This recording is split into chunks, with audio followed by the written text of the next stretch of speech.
a city of splendor and strain. Paris in the 1600s trembled between glory and decay. Narrow streets thick with mud, smoke, and perfume. Markets roared while church bells warned of unrest.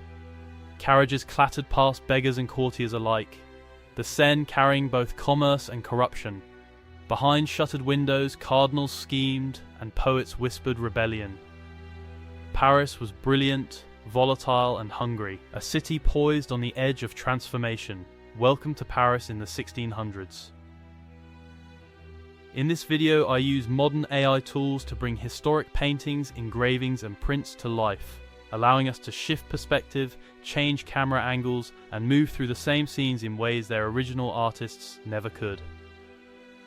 On the Pont Neuf, Paris gathered in all its unruly glory. The wide stone span, completed in 1607 under King Henry IV, thrummed with vendors, jugglers, barbers, and thieves. Unlike every other bridge in the capital, no houses cluttered its width, just open roadways stretching from left bank to right. Horses clattered past nobles in bright silks while gossip, pamphlets, and rumours changed hands as quickly as coins. Street performers worked the crowds, tooth pullers promised miracles. Fishwives hauled dripping baskets from boats tied below. Beneath the bridge's arches, ferrymen called out prices and river smells rose thick and sour. Fish guts rotting in summer heat, horse dung crushed into stone. The Seine's own green decay. It was the city's great crossroads, loud, watchful, and alive, where every breath felt charged with possibility and deceit. But danger lived here too. Pickpockets moved through dense crowds, arguments over prices flared into knife fights, blood stained the stones. When winter floods came in 1615 and again in 1649, water surged between the arches with terrifying force. The Pont Neuf mattered because it was Henry IV's promise made solid, that Paris could be unified. That royal will could reshape even the river itself. Over the centuries, the bridge survived revolution, occupation, and war. Today it remains the oldest standing bridge in Paris. Remarkably, this is a structure you can still cross today, your feet touching the same stones Henry IV's subjects walked. This view shows the Les de la Cité in the 1630s, the ancient heart where Paris first took root. Notre Dame Cathedral commanded the eastern end, its twin towers dark against smoke-filled skies. Around it, the island packed tight with medieval life. Half-timbered houses leaned close across narrow streets. Laundry hung from windows, smoke drifted from 1,000 chimneys. In the foreground, boats unloaded at the quay. Barrels of wine rolled across wet stone, sacks of grain stacked high.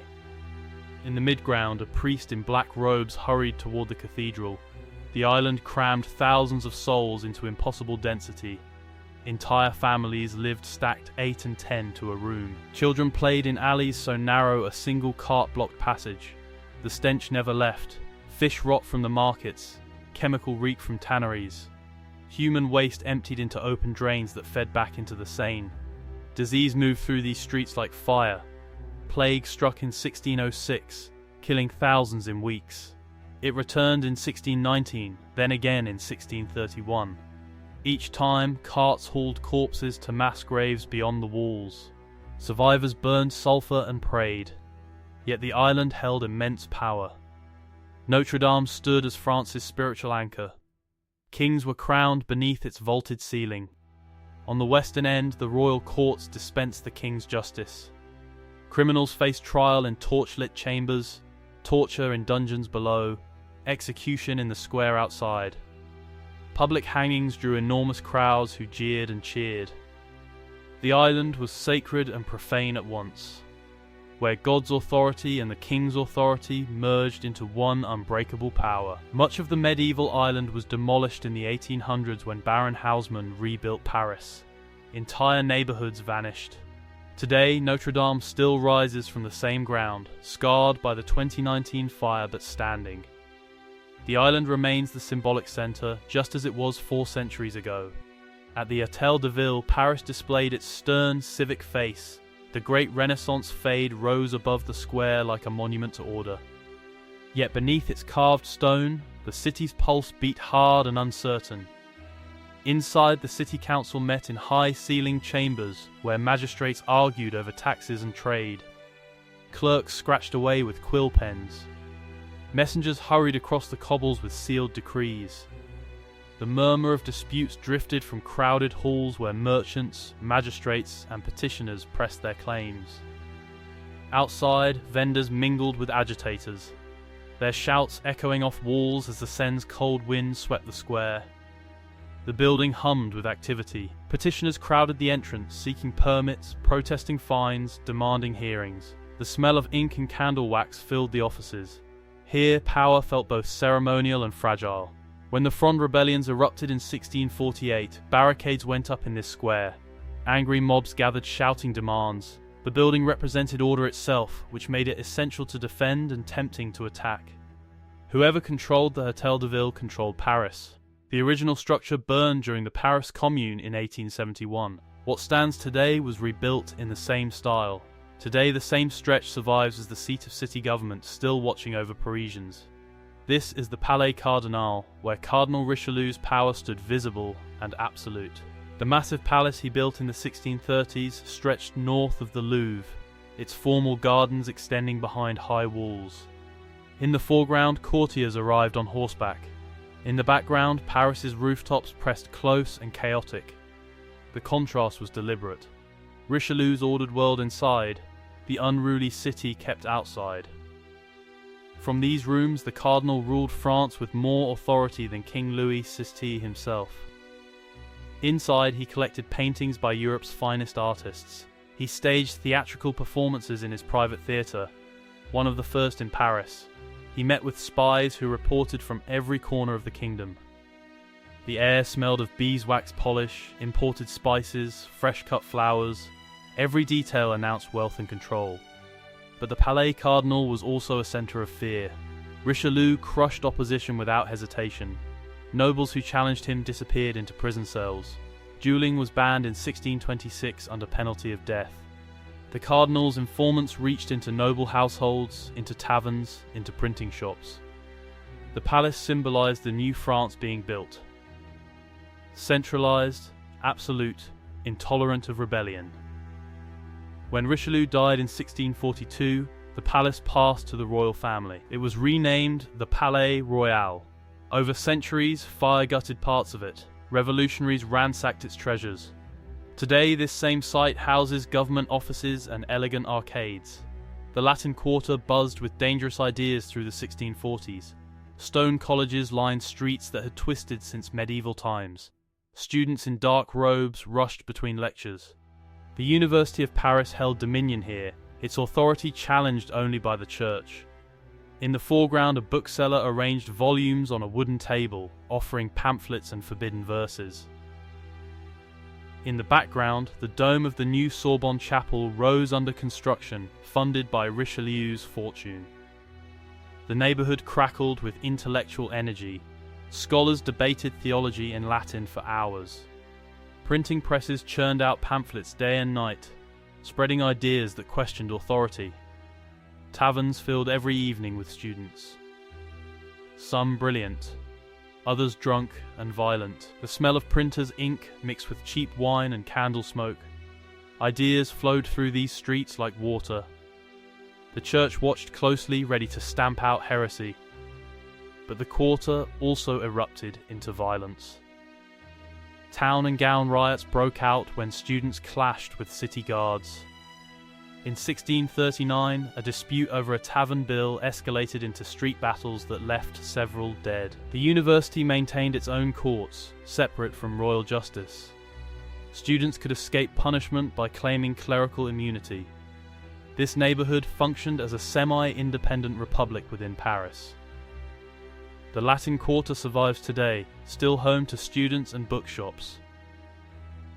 The Sorbonne Chapel still stands, Richelieu's legacy in stone. Remarkably, these are streets you can still walk today, treading where dangerous ideas once sparked revolutions. This view shows the Luxembourg Palace in the 1620s, rising serene on the left bank. Queen Marie de' Medici built this Italian palace as her refuge from the Louvre's intrigues. The palace stood stately, overlooking gardens where ordered paths and bright parterres softened the air. In the foreground, gardeners trimmed hedges into precise shapes. In the background, open fields stretched away. Noble families strolled among the gardens, their quiet steps masking courtly schemes. Inside, Marie filled her palace with art. She commissioned Peter Paul Rubens to create a massive cycle of paintings depicting her life. Those canvases still hang in the Louvre today. The rooms smelled of fresh plaster, linseed oil, roses from the garden. This was Marie's monument to survival. But triumph was brief. By 1631, her son Louis XIII, guided by Richelieu, forced his mother into exile. She fled to Brussels and never saw Luxembourg again. The palace became her memorial to defeat. During the Revolution, it served as a prison. Today, it houses the French Senate. The gardens are open to the public. Today, this same stretch survives as a beloved park where anyone can walk paths once reserved for queens. The Marais district whispered of wealth and ruin through the 1650s. Aristocratic families built private mansions of pale limestone and wrought iron. Narrow streets opened onto hidden courtyards. Tall windows overlooked private gardens. Carved doorways announced ancient family names. In the foreground, an elegant carriage waited while servants loaded trunks. Inside these mansions, salons gathered the sharpest minds. Madame de Rambouillet hosted gatherings where poets and wits refined French itself. The scent of powder and lavender hung in candlelit rooms. Conversations turned on a clever phrase, a devastating insult delivered with perfect timing. But debt haunted these fades. Nobles borrowed heavily to maintain appearances. Creditors pounded on doors. Some fled Paris to avoid debtors' prison. When the Fronde broke out in 1648, barricades went up in these streets. Aristocrats turned against the crown. Blood stained the cobbles. The district symbolized both aristocratic culture and its collapse. Today, the Marais remains one of Paris's most beautiful quarters. Many mansions survive as museums or luxury apartments. Remarkably, you can still visit these sites today, walk through their courtyards, imagining the conversations and schemes. This view shows the Hôtel du Hospital in the 1660s, sprawled beside Notre Dame. Long wooden wards stretched in rows. Patients lay 2 and 3 to a bed. Nuns in white habits moved between them with water and prayers. In the foreground, a surgeon sharpened his tools, preparing for the next amputation. In the background, smoke rose from the hospital kitchens. The Hôtel Dieu was Paris's only major hospital, treating thousands. The poor, the desperate, the dying. The smell was overwhelming. Infected wounds. Dysentery. Gangrene. Unwashed bodies packed close. Mortality rates were staggering. Patients entering with fevers often left as corpses. Yet the nuns worked without ceasing. For most Parisians, this horrible place represented the only hope.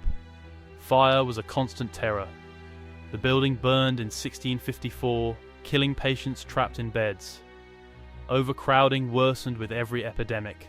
The structure was too old, too small, too close to the filthy Seine. Doctors understood almost nothing about infection. Blood and waste ran into the river that fed the city's wells. The Hôtel Dieu was eventually torn down and rebuilt in the 1800s. Today, a contemporary hospital operates on the same site, continuing a tradition of care reaching back nearly 1,000 years. At the Place Royale, now Place des Vosges, Paris displayed ordered elegance. Completed in 1612 under Henry IV vision, the square opened symmetrical and grand. Brick and stone pavilions rose on all 4 sides, their arcades creating covered walkways. In the centre, an open courtyard stretched wide, unpaved at first. Noblemen in plumed hats paraded on horseback. By the 1620s, this became the most fashionable address in Paris. Aristocrats competed for apartments overlooking the square, the arcades filled with luxury merchants, silk dealers, jewelers, perfumers. On festival days, crowds gathered to watch equestrian displays. The air smelled of expensive tobacco and beeswax candles. But the square also witnessed violence. Young noblemen, their honour insulted, met at dawn with swords drawn. blood soaked into the earth. Richelieu banned dueling in 1626, but enforcement was weak. Honor mattered more than law. The square meant to symbolize order couldn't suppress the violent codes of noble life. During the Revolution, it was renamed Place des Vosges. Today, this same stretch survives as one of Paris's most charming locations. You can still walk its arcades, rest in its gardens, and imagine the clink of steel at sunrise. At the city's western edge, the Tuileries Gardens stretched in ordered rows, offering Parisians a rare sweep of calm. By the late 1600s under Louis Sive and Ander Leyentre, these gardens had been reshaped into geometric order. Broad alleys cut straight through, hedges clipped into precise shapes. Everything measured, controlled, arranged. Beyond the gardens stood the Porte de la Conférence, where the city met countryside. The gardens represented royal power over nature itself. Geometry imposed on wilderness. Today, the Tuileries remain one of Paris's most beloved spaces, still arranged in Lentre's geometric patterns. Parisians live densely packed, thousands of families stacked in tall houses leaning over narrow streets. The city swelled past 500,000 souls. Artisans, clerks, servants, and merchants moving through daily noise and labor. Privacy was rare. The city's pulse felt in every stairwell. The poor crowded church steps and bridge corners, wrapped in rags against damp winds. Beggars pleaded for coins. Children trailed with hollow eyes. Their presence was constant, a quiet reminder of hunger woven into daily life. Standing here now, looking at these reconstructed scenes, it's hard to believe 4 centuries separate us from that world. The distance feels thin. The same Seine flows. The same bridges cross. If you visit Paris today, you can walk streets Henri IV's subjects walked. Touch walls where Richelieu's spies listened. Stand in courtyards where noblemen duelled at dawn. The past isn't distant. It lives in the stones beneath our feet. In buildings we pass without noticing. In bridges we cross thinking only of where we're going. Paris in the 1600s was violent, magnificent, filthy, brilliant, and alive. And in ways both visible and hidden, that Paris still exists, layered beneath the modern city we see today. That's all for this reconstruction of Paris in the 1600s. Subscribe for more journeys into the past brought to life through AI reconstruction.